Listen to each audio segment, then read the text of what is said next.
Jasage de jeu de rôle pour le RPG Week, saison 3, épisode 7, à la lueur d'un feu de camp quasiment mort, au plus profond de le village de Racine, dans un chalet. On a une petite fin de semaine pour relaxer. Puis j'ai vu que le nouveau RPG Week sortait, je peux pas laisser passer ça, hein, Bruno.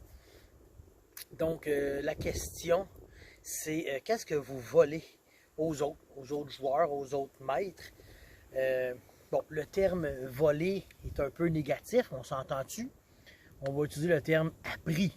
Qu'est-ce que vous avez appris des autres joueurs, des autres maîtres que vous avez côtoyés? Je dirais que j'ai appris beaucoup, mettons, quand j'ai commencé. J'ai joué un peu n'importe comment, puis à ce moment-là, j'ai fait comme moi, je joue de même, puis that's it, that's all.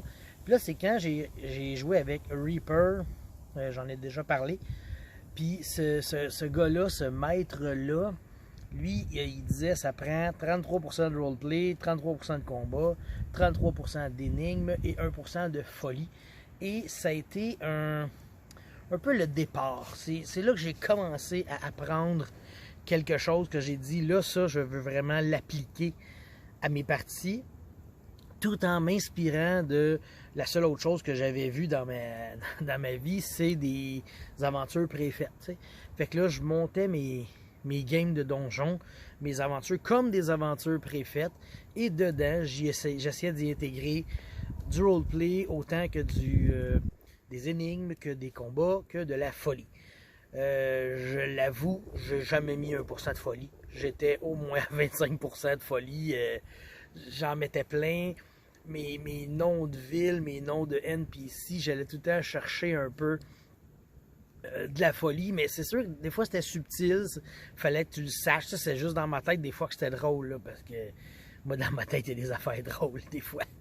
C'est ça. Puis j'ai appris beaucoup de ce maître-là, mais tu sais, je pense que j'en avais parlé dans le RPG-D. Ouais, dans... C'était-tu le mot humble? Je sais plus. Fait que c'est ça. Puis, je te dirais que l'autre que j'ai appris, c'est quand j'ai transitionné à un autre jeu et que je me suis ramassé dans Vampire the Masquerade. Bon, là, j'ai vu... Il est arrivé des choses dans des aventures avec Max que... J'étais comme, asti, comment ça qu'il a prévu ça? Comment ça qu'il fait ça? T'sais? Puis là, j'ai réalisé à quel point l'improvisation était importante. T'sais, justement, à Donjons et Dragons, j'improvisais moins, je préparais plus. J'avais plus de temps et tout. T'sais. Là, avec Vampire, j'ai moins de temps et j'improvise justement beaucoup moins. J'improvise pas beaucoup moins, excusez. Je prépare beaucoup moins, j'improvise beaucoup plus. Puis c'est là que j'ai comme compris comment Max jouait, tu sais. Sauf que lui, je sais qu'il a son point A, il a son point B.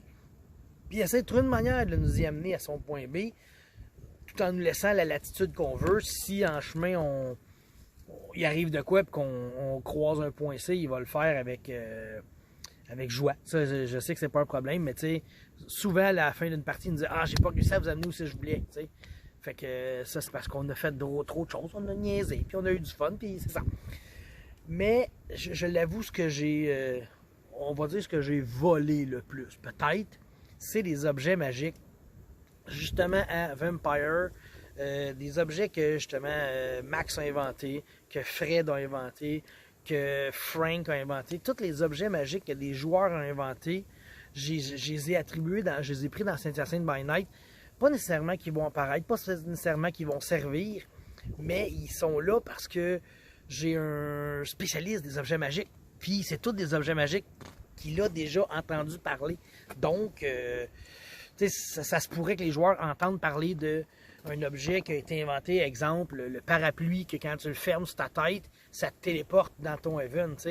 L'objet magique n'est pas nécessairement dans Saint-Hyacinthe by Night, mais il a été créé par Frank dans une autre game. Donc, je prends un peu l'idée et je l'inclus là. Donc, ça existe, mais c'est pas nécessairement atteignable. Les joueurs ne pourront peut-être pas le trouver. T'sais. Fait que je vous dirais que c'est pas mal ça que je vole le plus. Des objets magiques que je vais utiliser ou non.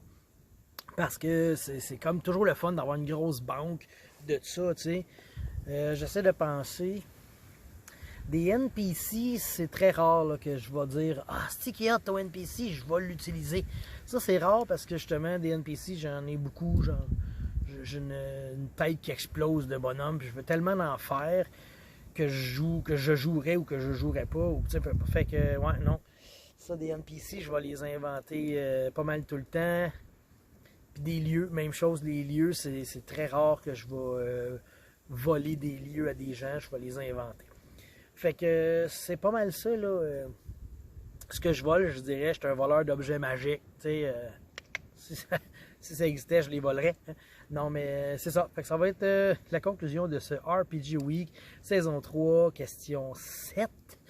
Et le feu va me lâcher.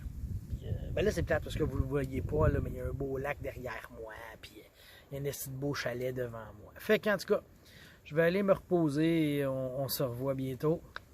Salut, bye, bonne nuit, bon appétit.